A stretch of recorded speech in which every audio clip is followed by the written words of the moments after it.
Mike Leone is the director of analytics at Establish the Run. He's a successful DFS player who's built insanely accurate projections. He's an avid runner, a proud dad, a spreadsheet virgin, and a long-suffering Bills fan. These are his late-round perspectives.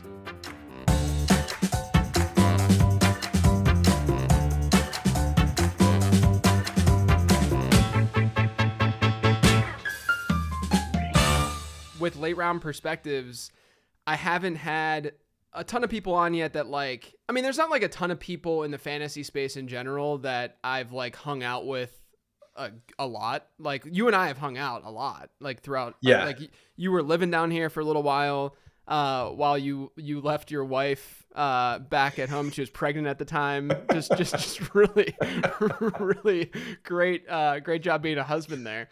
But you leave your wife in Buffalo for 6 months. You come down here. Fortunately, you hit on a GPP on the last day, didn't you? When you were down in Charlotte? I don't know if it was the last day, but it was definitely at some point I hit a baseball GPP at some point.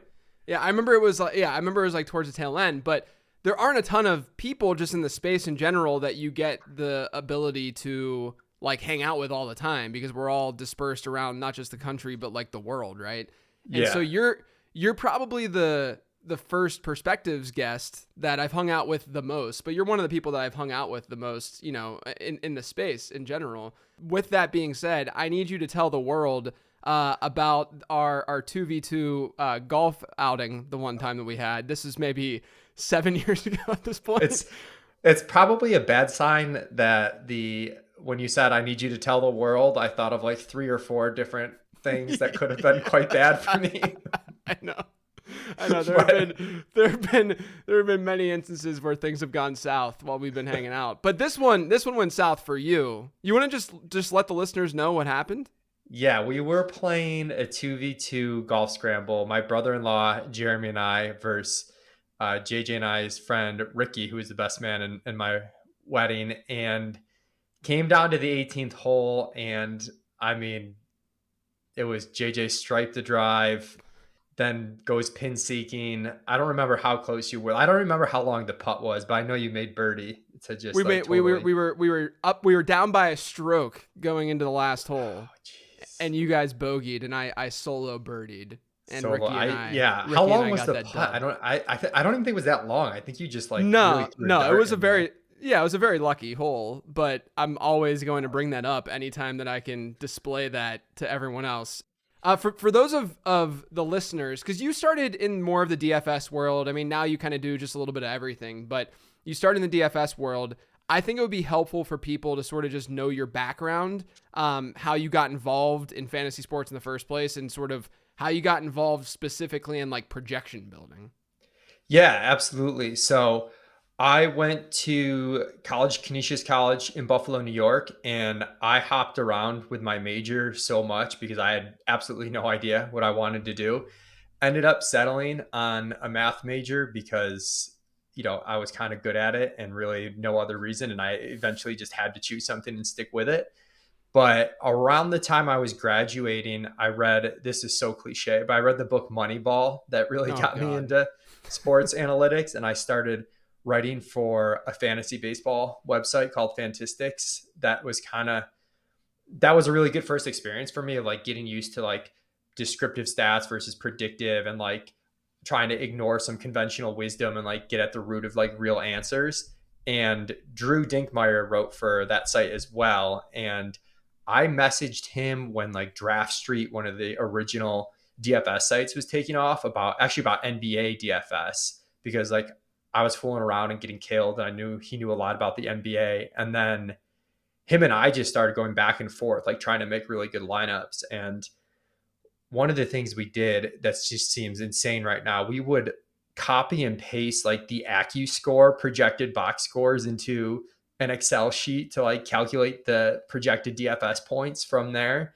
So, we've come a long way, but basically what we used to do was we kind of knew what stats mattered a little bit. For baseball, some of this is going to talk about other sports because I really got started more in basketball and baseball, and then NFL evolved from there. But baseball was one of the big sports that we did at first. And it used to just be I know this guy like has good advanced stats against left-handed pitching or something, right? Like, so I just look at the leaderboard for the day of like stats versus splits and like kind of knowing what matters, but like pretty subjectively being like, well, I guess that means he's a good play. And Mm-hmm.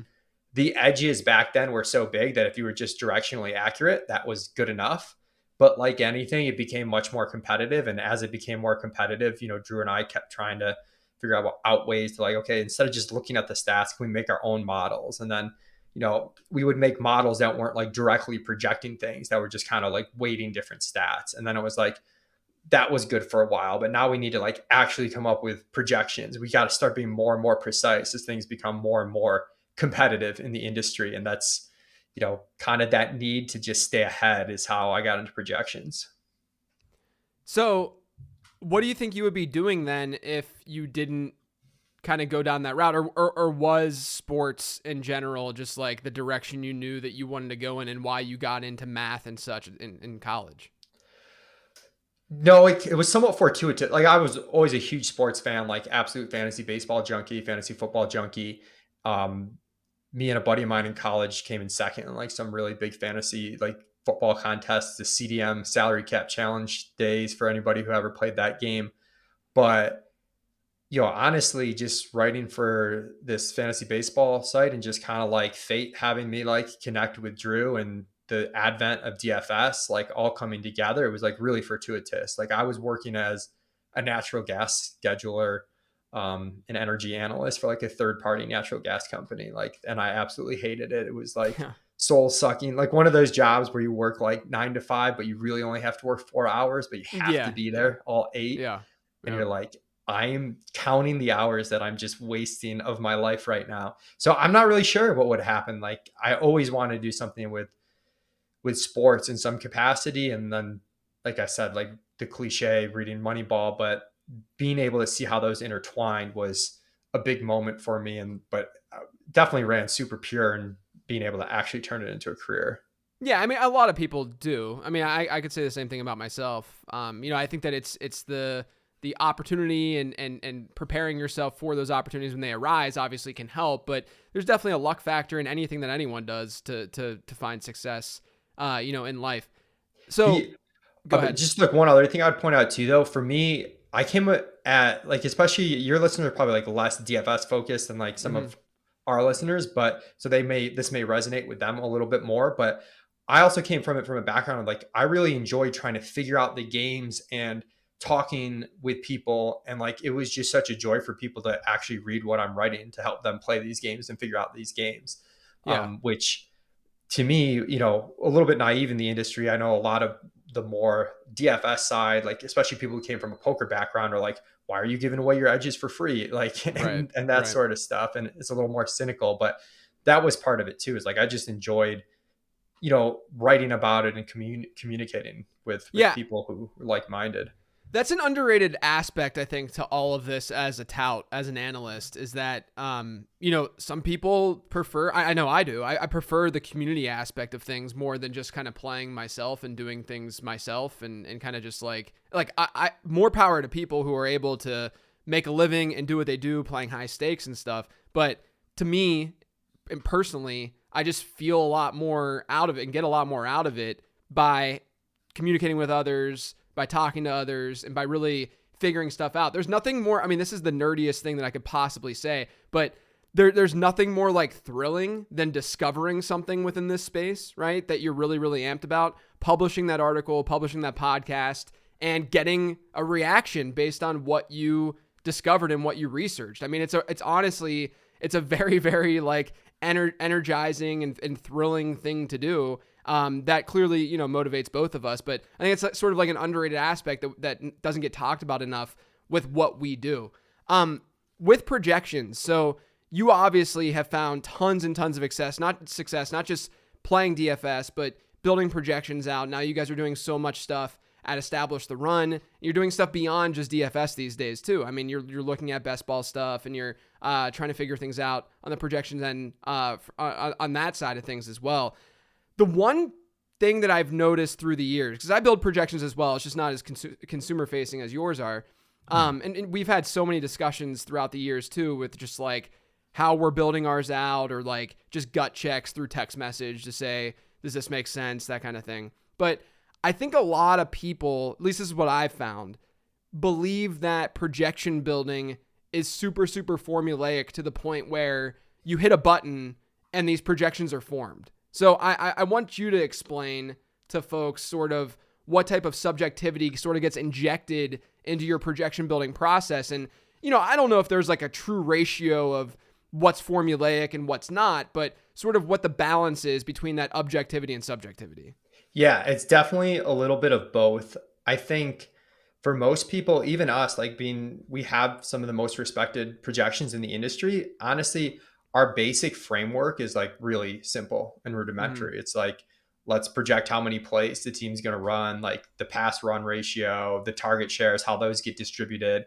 It's not like a crazy machine learning model to your point where we just hit a button. And part of the reason for that is, you know, the need to really understand where things are coming from. Like sometimes if you're doing like a more advanced model, you don't really know why it's giving you the answer it's giving you. But part of it is like there's always a subjective part of this game, like trying to understand what target share to put on a player. It's really difficult to do that in an automated fashion unless Mm-hmm. like you're really really good and you can take into account like lots of like mismatching data, because there's always so much that are changing like season over season with player ages and guys in and out and injuries. So there's definitely just zooming out though. So like I think it's good to have like a pretty basic framework where you really understand like why things are working. We have some models that are automated, right? Where we just Yeah. like run it and it tells us based on, the past X amount of games for the offense and the defense, like how many plays we think they're going to run. It incorporates Vegas. So we do have some models that you just run, but all those kind of like help us to get at like some of the inputs better. And then Right. subjectively, we're still tweaking some of that stuff where, you know, maybe we think there's a change in the team's play calling that's intentional. And if you're using some sort of regress baselines, and we're not pick up on that fast enough. So like we need to change and make this team, pass heavier. Like maybe you think the Bears this year need to be a little pass heavier than they were last year. And obviously, but longer term, you're still using some of that data to help because stuff can be noisy week to week. So there's some push and pull there. The main subjectivity to me comes into, you know, the player volume. And that's Mm-hmm. something that's really difficult to kind of pin down on both for season long and for DFS, but especially for season long projections. Yeah, it's kind of an art, if we're being honest. I mean, if you have a project, a model, projections, what have you, and I've done shows in the past on the process of building projections, but it's really, you have all these inputs, like you were saying, and a lot of the stuff that I'm working with is formulaic in order to get things like projected touchdowns based on yards, based on et cetera, et cetera. It all plays into one another, and it starts at the team level, and you can look at pass rates and see how that translates to how teams score touchdowns, that sort of stuff. But at the end of the day, when you're going through player by player, you're still, you might get a baseline or some sort of projection of like what a target share might be or might look like, but there's going to be a lot of subjectivity in terms of just like altering that 15% target share to a 17% target share or something. And it's just based on what you've seen, based on more of the, I don't want to say gut feel, but it's true. I mean, like there is more of that involved with building projections than I think people realize. And you're reading news items too. There's just stuff that you see beat writers saying, and you trust certain beat writers more than others, and then you give players bumps that way. So I just think it's important to cover that first and say, hey, look, guys, Yeah. yes, it's a very nerdy thing. We're doing a very mathy thing here, but at the end of the day, there's still a lot of subjectivity involved. Yeah, I know like Levitan for us at ETR always points this out too, because I hate sometimes I say this, but I'm trying not to say it as much. But I'll be like, well, like that's sort of like the math of the play. Like I'll say, or Mm-hmm. someone will say, and he'll be like, yeah, well, that's because you're giving the guy like a 25% target share, and I think he should be 22%, and like that makes Mm-hmm. all the difference in the world. Like all the math that stems from it is based on one kind of key critical subjective assumption. So there's definitely some subjectivity to mix in. To your point, though, I think you kind of mentioned it, but like you do create a little bit of a baseline or like an anchoring point for me for season long and DFS projections. That's super important where it's like, I think this team might throw more, and someone who's not using projections might like way overvalue those players. Yeah. Whereas me, like, I kind of can see like what their pass rate probably should be, like what it might get to, what that does to the player. And I can sort of move the player a little bit more organically as opposed to having to fully subjectively just guess where to put the player. So those anchoring points are super important. I know you experience the same thing with your prospect model, which Yeah. like I'm a huge fan of, where Thank you. you're making some subjective tweaks, but you're taking into account the subjective stuff that a lot of people other are, but you have this really good anchoring point that keeps you from, making a mistake and maybe overweighting one or two pieces of information. Yeah, that's exactly what I was going to say. I mean, last season I think is a really good example with like a Chris Olave, where it's just really easy to be like, hey, Chris Olave is not an early declare wide receiver. Yeah, he's a 4-year wideout. So I'm going to overstate what that means. And I think that's where things get lost, because then you get the other side who hate numbers, hate models, hate when people reference models, and they sit there and say, hey, remember when people faded Chris Olave because he wasn't an early declare wide receiver? It's like, okay, that as an input still matters. I mean, it's not like it's a completely irrelevant input. It's just that there are people that are working within data who will take that too far, and then it's very easy then when you have a model or something to really have a backbone and rely on, sort of hold yourself back and be like, okay, this does exist. This is a thing. But look at all these other marks that appear favorable for this player, and therefore you can still draft this player. I think you're right. I mean, the prospect model, when I really sort of started honing in on that over the last 2 or 3 years and rely on that more, it's been super, super helpful. And the same goes with any sort of projection system. I was going to say, like, just some examples like quickly that come to mind for me too. Like every offseason, there's a player that we like a lot at the beginning of the offseason that gets steamed and gets so much traction over the course of the offseason.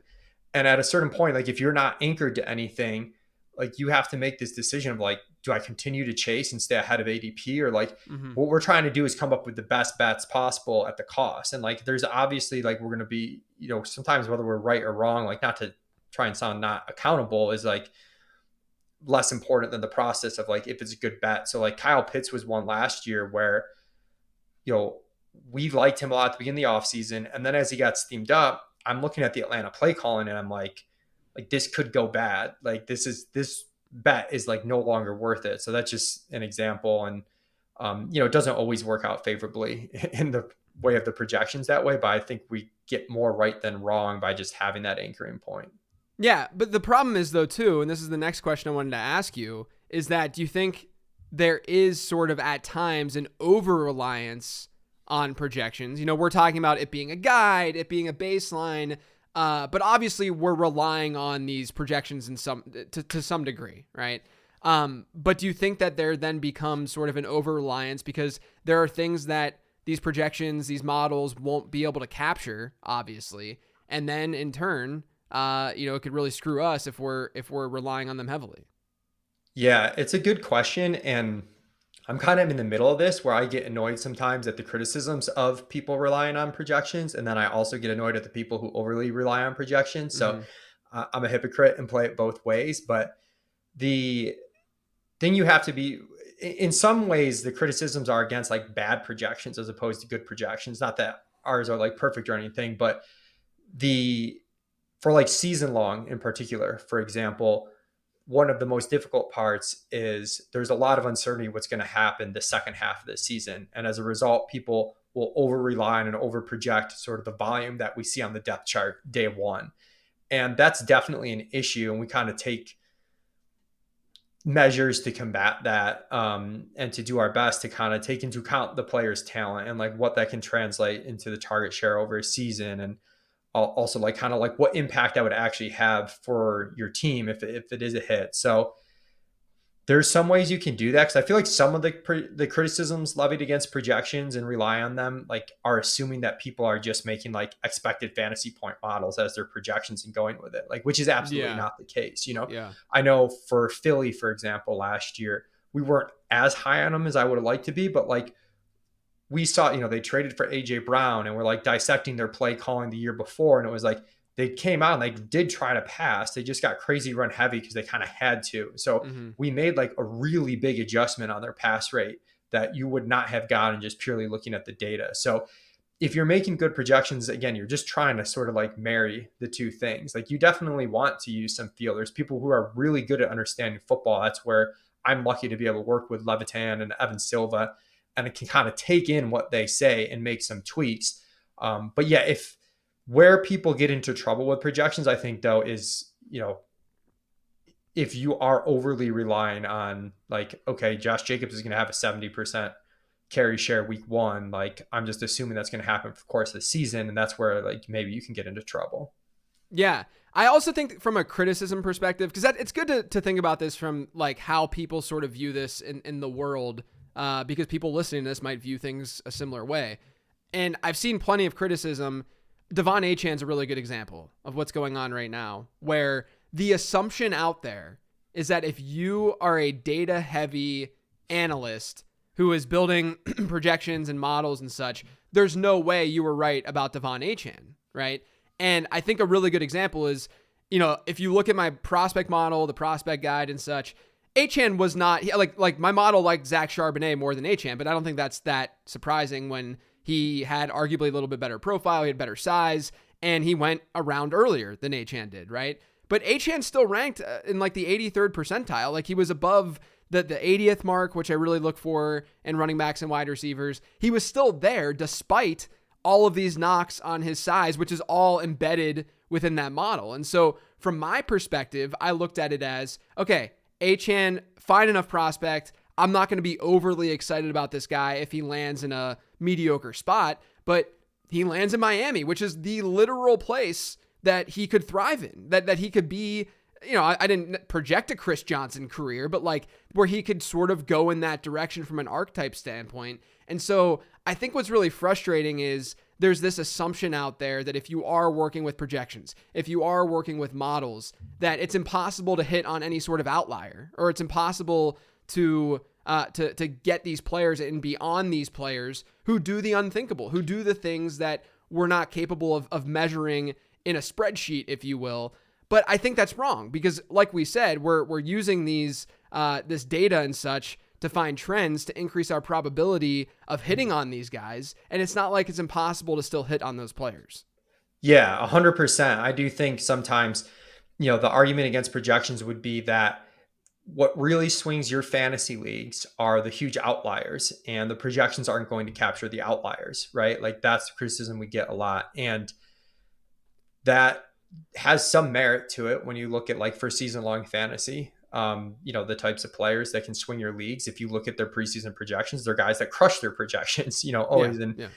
But there are things we can do, to your point, to put us in a better spot to like know when to make the bets on those guys. Like we do a lot of analysis, like archetype analysis, to know, what kind of breakout profiles we're looking at, and we can incorporate that into projections. And again, we incorporate that, but we still ultimately get to an anchoring point. Like at a certain point, you have to be like in or out on a player based on the price. And that's where I think the projections are really important. Like your ability to take that analysis of, okay, this is an uncertain situation, kind of like Philly last year. Maybe they throw a lot more. Hurts could go nuclear.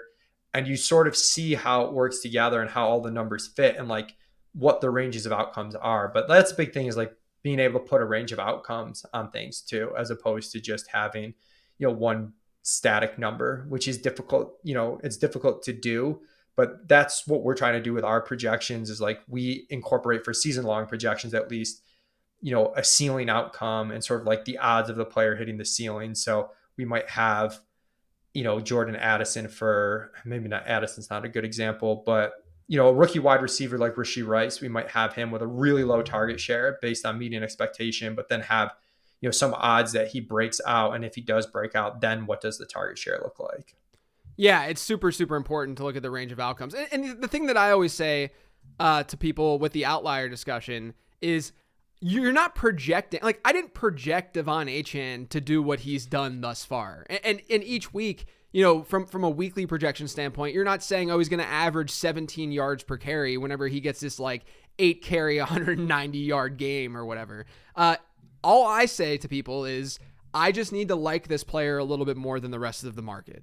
And that's going to get me on the player enough to have exposure, to then have that league winner, and to draft him more frequently than how frequently other people are drafting him. And so projections can still help you get to that point and get to that realization of, I like this guy and he can outperform that projection, but I liked him more regardless, entering the season. Let's just run through one quick example so that people sort of like can wrap their head around like what you're looking at when you're building these projections. So Justin Jefferson now out, pour some out. That means that there's potential volume now with the pass catchers in Minnesota. You have Jordan Addison, you have KJ Osborne. KJ Osborne, though, was someone who was running in 2 wide receiver sets. But how would you look at his projection? How would that shift within your guys' model and how you're projecting him? Yeah, it's difficult. And again, starting at the team level, even there's some question mark with Minnesota.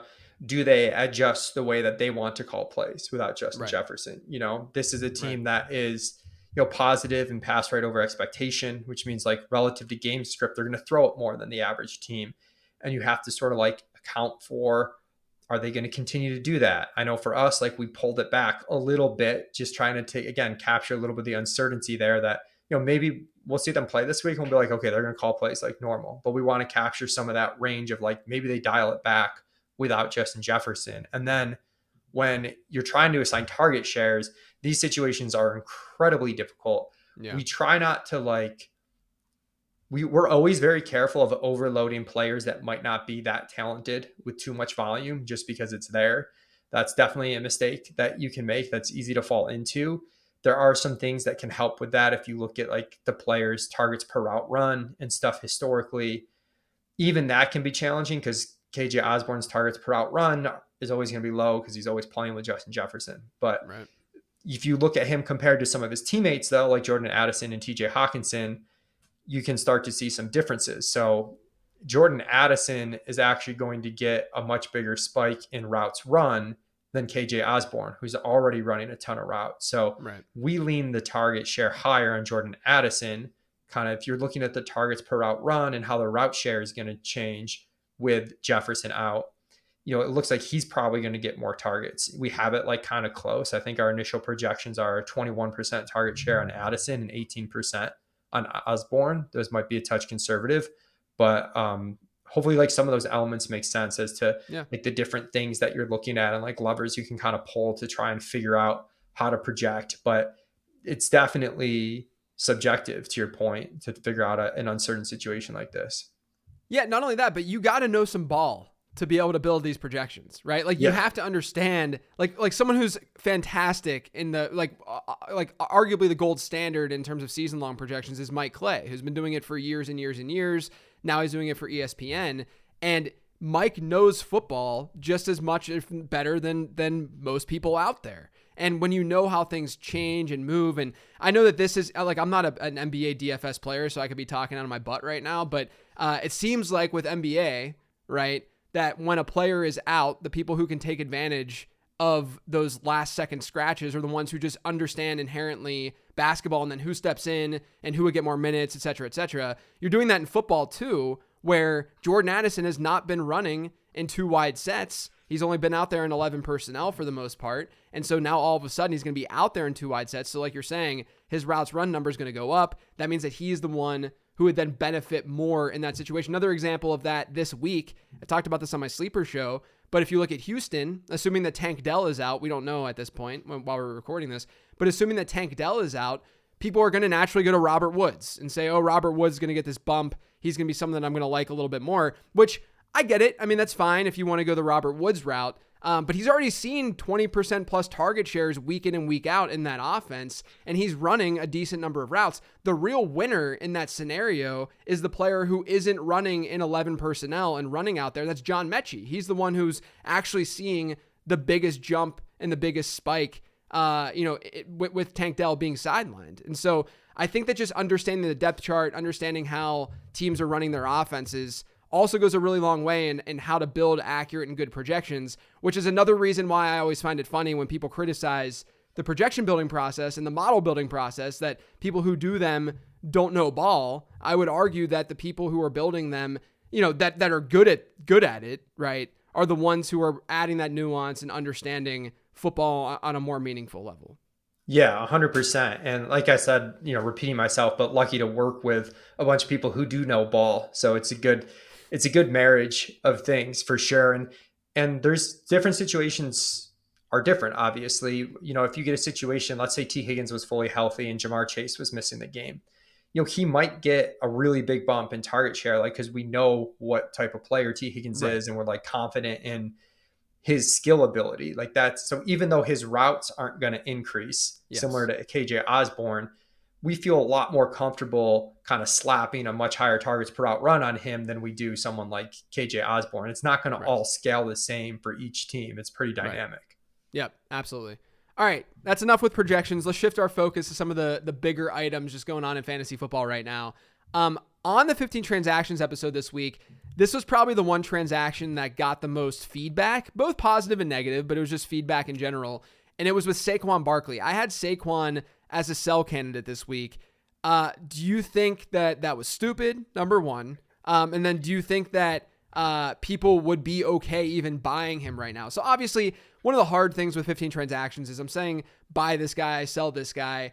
I don't know exactly what's going to go on in your league and if people are like going to be actively going after a player like Saquon, but just give me your take on Saquon and that transaction in particular.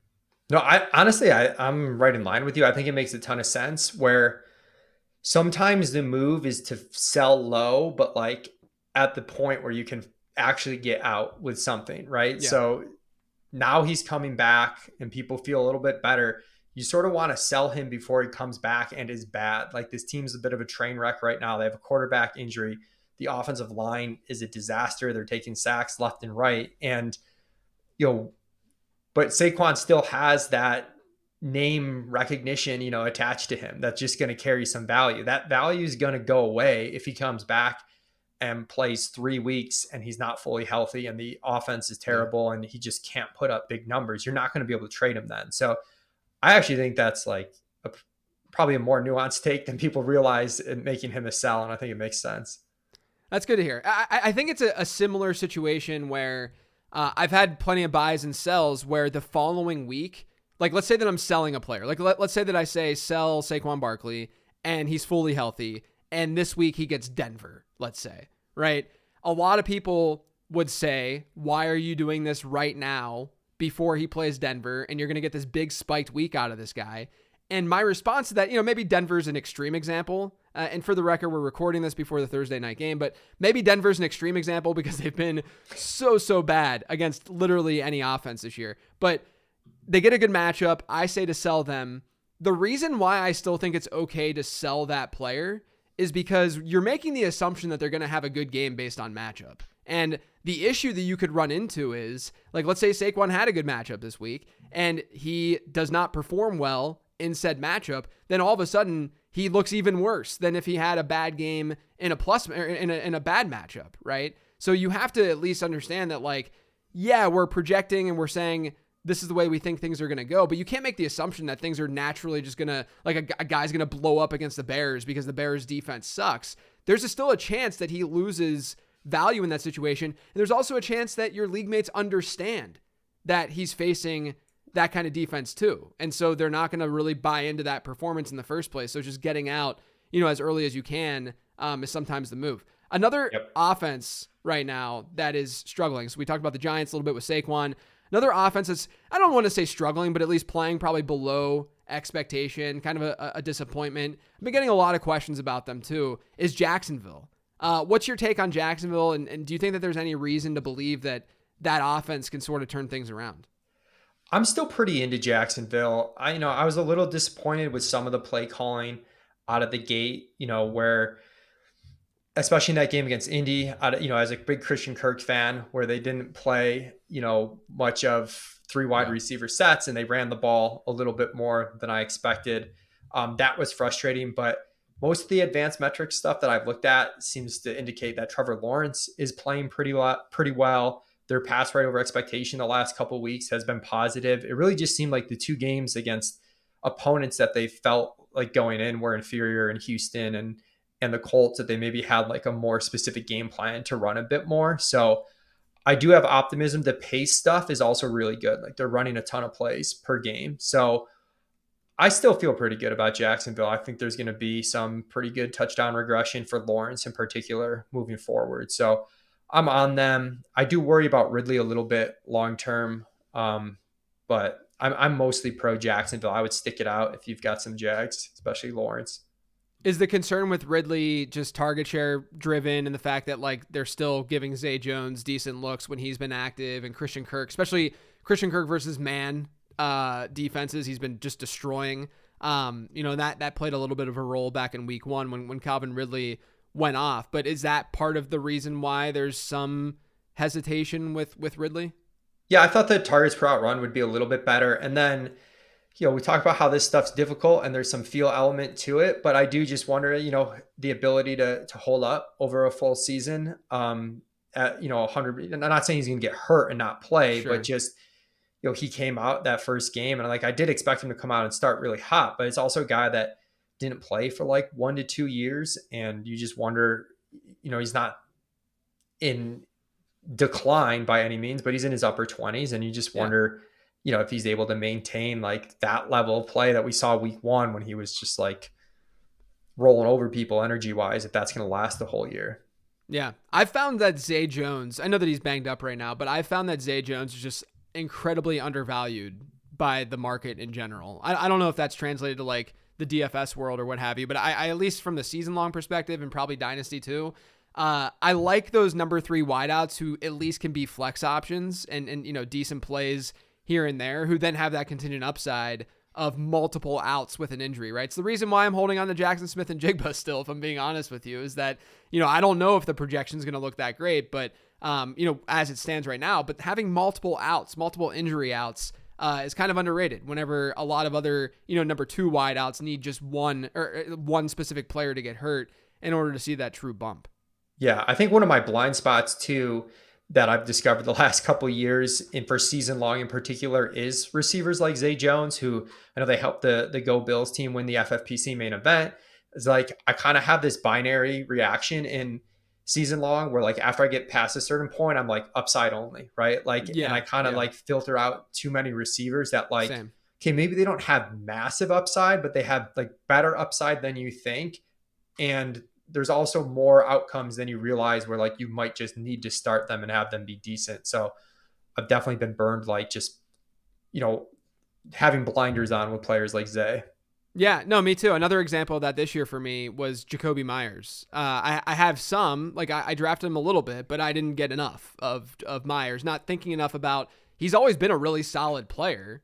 New environment now. I mean, there was more upside to that profile than I gave him credit for. And like you said, when a player's kind of buried on the depth chart or not the true alpha, the obvious alpha in the offense, and the offense doesn't look that attractive when you're looking at the quarterback and such in the scheme, it's easy to fall in a trap of just being like, he doesn't have upside, forget it. But it's also important to focus on the talent angle. And, Zay was trending in the right direction. He was looking decent last season. And obviously Jacoby Myers has throughout his career. So I think it's a really good call out.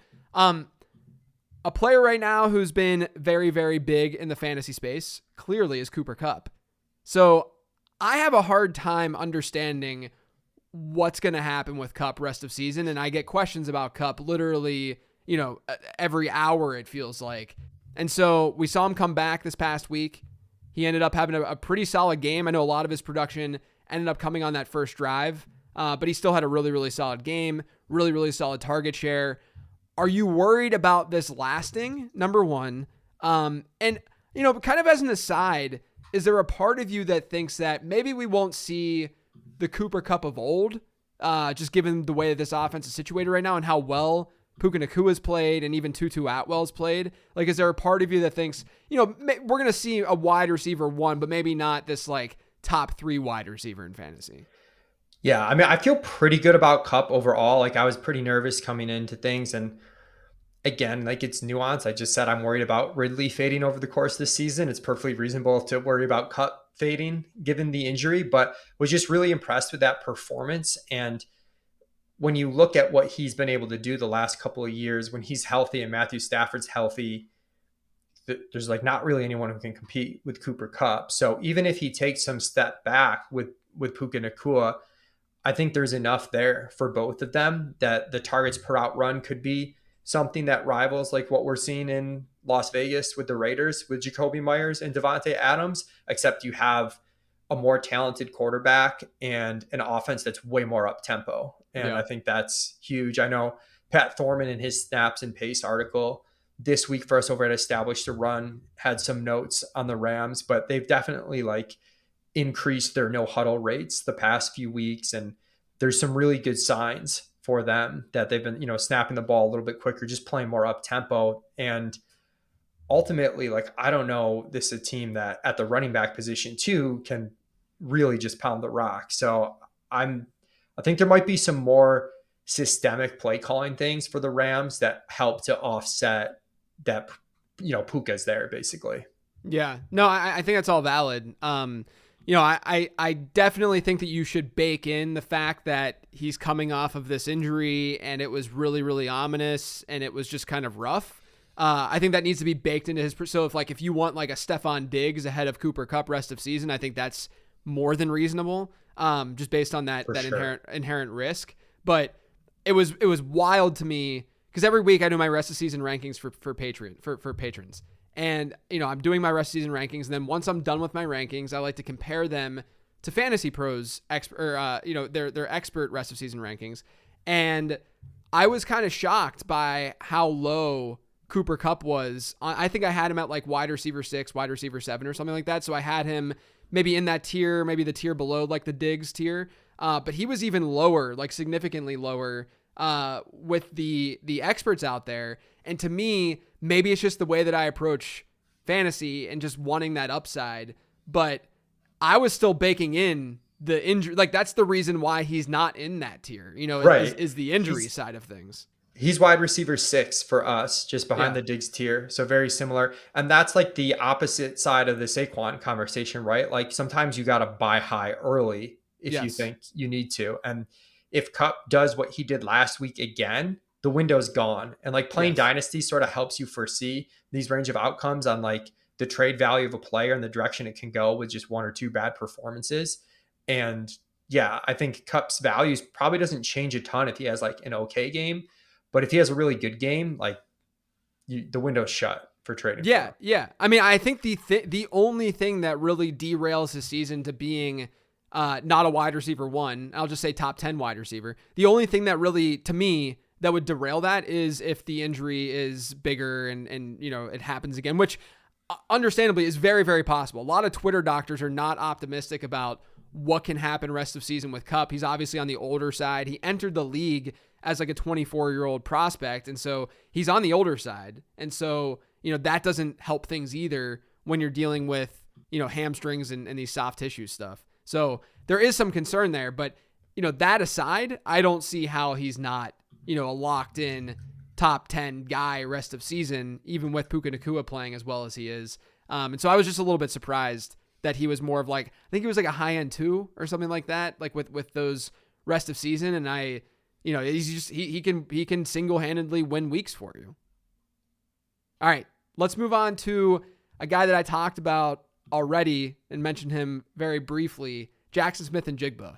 I've taken some heat for JSN this season from a season-long perspective because I was in on him. The price on certain platforms like an underdog, I wasn't as into him because Tyler Lockett was going right there. I ended up drafting more Lockett. But when I looked at my rankings versus expert consensus rankings and season long entering the year, I had him as like a low end 3 and they had him as a wide receiver 4, like a very solid wide receiver 4. And so I thought he was a great value in season long drafts, and nothing's come to fruition so far. He's not been solid. He's being used in this really like Wan'Dale Robinson like role Yeah. in that Seattle offense.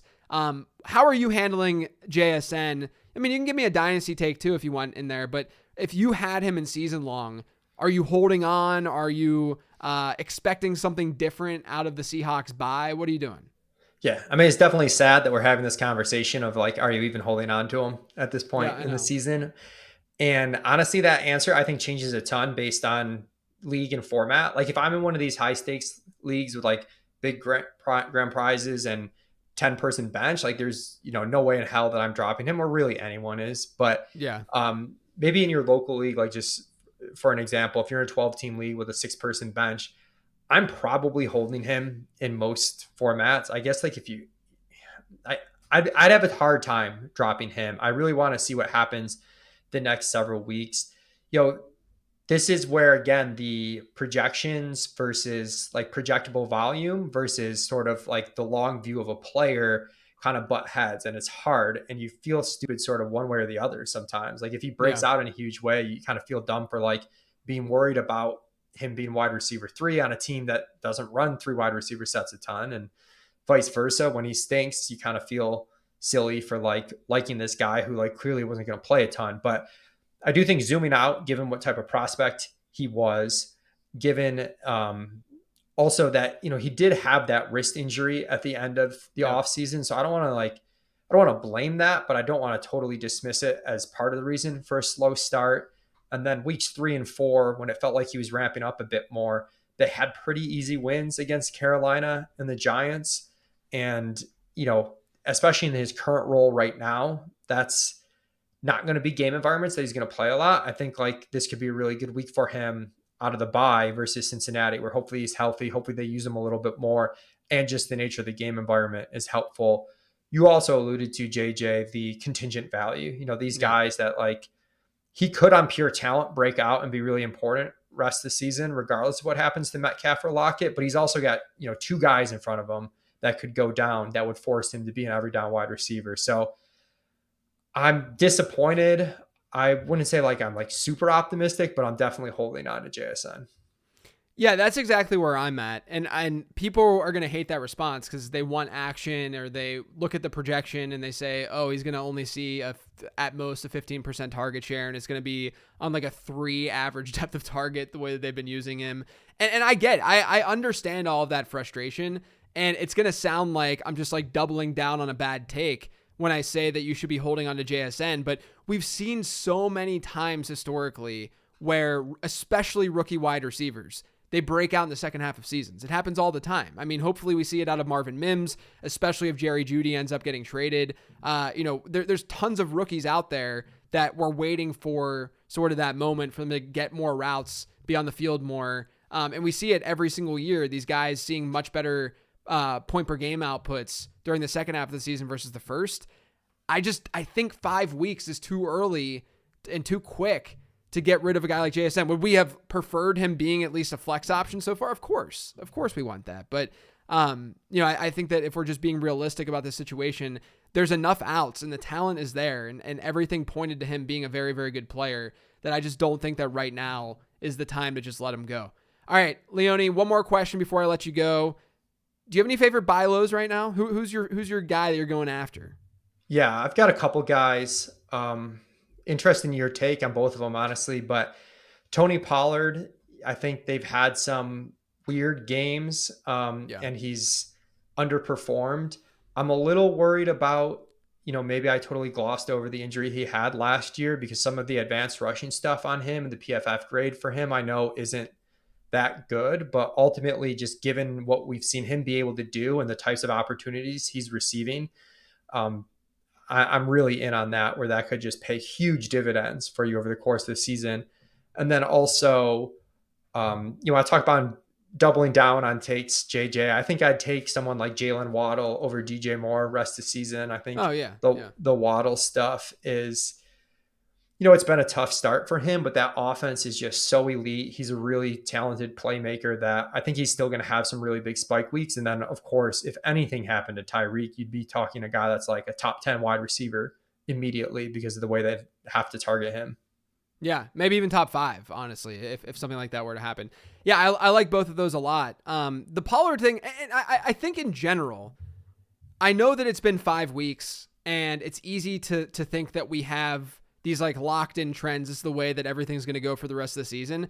But even performance, like individual performance, can be skewed so dramatically by only 2 or 3 big plays that maybe have been close and just haven't hit yet. Waddle's sort of that example, I think. He hasn't really had that like monster play even that's hitting that offense. And so, in turn, people just view him not as favorably. I feel similarly, if he weren't injured right now, but I feel similarly with the big play thing with like a Jahmyr Gibbs, where he just hasn't had that like if Gibbs had one or two big plays to start the season, just one or two of them, I feel like the discourse surrounding him would be completely different than it is right now, because his 100%. his backfield share numbers aren't like that awful. His target share is still pretty good per game. Obviously he's banged up right now, so this is just more, this is just a high level discussion, but I think that Gibbs would be viewed completely differently if he just had a couple of big plays. I definitely get ticked off too, because a lot of people are like, well, you should have known David Montgomery would be used that way. I know you and I were both heavily in on David Montgomery, Yeah. like we knew he'd be used that way. And we kind of knew Gibbs would be that way. But to your point, like the explosive plays are a little bit unpredictable. And I talk about this on Established and Millie a lot, but people are really good at being patient for like 2 to 3 weeks. And then they start, it becomes more difficult. It becomes more difficult for me too, because like it's human nature. At some point you want to see the actual result. Like you don't care about the process, but it's still an incredibly small sample. People hate hearing that, but it is true. So I think that's a really good point, especially on the players that you're betting on for efficiency, right? Achan could have had some games where he was bottled up and didn't have a ton of work, and people would have been totally out on him. Of course, he hit his huge plays in a big way. Maybe he's not the best example, but like it could have gone the other way for like Gibbs or even for Waddle so far. Yeah, and it just so happens that variance hit for some of these guys at the beginning of the season, and so in a favorable way, and so people have this anchoring bias towards those guys as if they're automatically gonna destroy the rest of the year. Like DJ Moore is a good example of this. I think that DJ Moore is absolutely someone, like I have him on fantasy rosters. I think he's someone that you would want on your fantasy roster. That's not what I'm saying here. I'm just saying that over the last couple of weeks in particular, especially last week, I don't think people understand how historic his start has been. He has the highest yards per target rate that we've seen in NFL history. If he were to maintain this throughout the rest of the season, like that's not going to maintain and sustain. It's okay to say that while also recognizing that this guy can still be good, right? That he can still be an asset that we want on our team.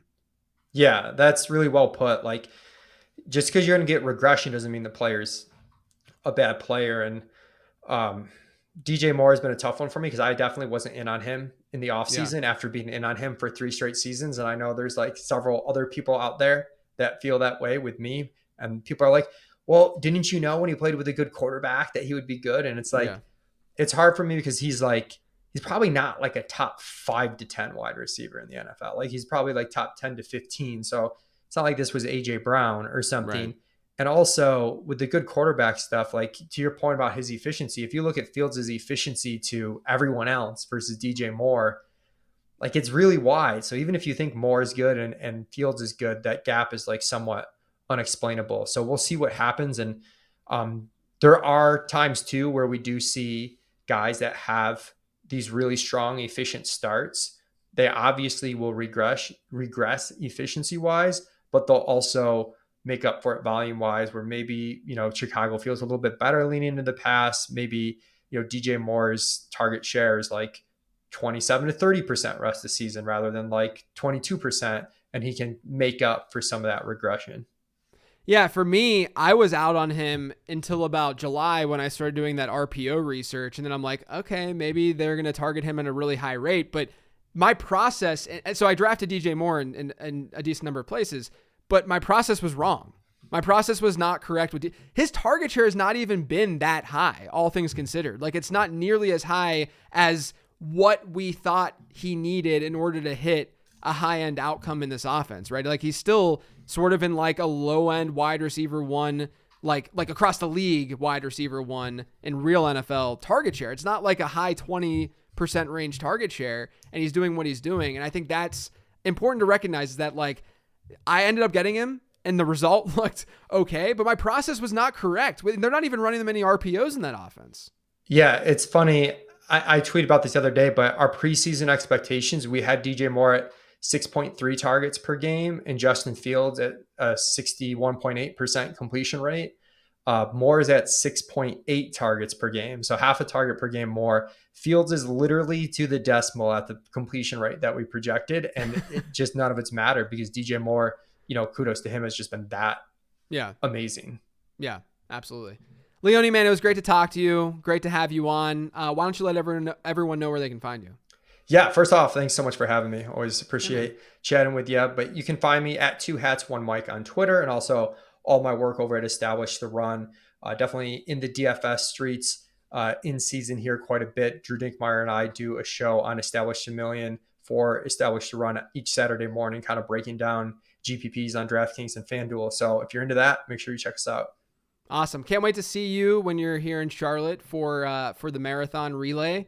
Hopefully we'll get a picture this time. Last time I posted a picture of us Oh no. on Twitter and it was a weird angle and our heads looked really big in the picture. I feel like this has been a common thing where you've posted pictures with other analysts and there's just been a really weird like angle and like the body sizes look all strange and whatnot. But there's also I said that we touched grass in the photo in the caption.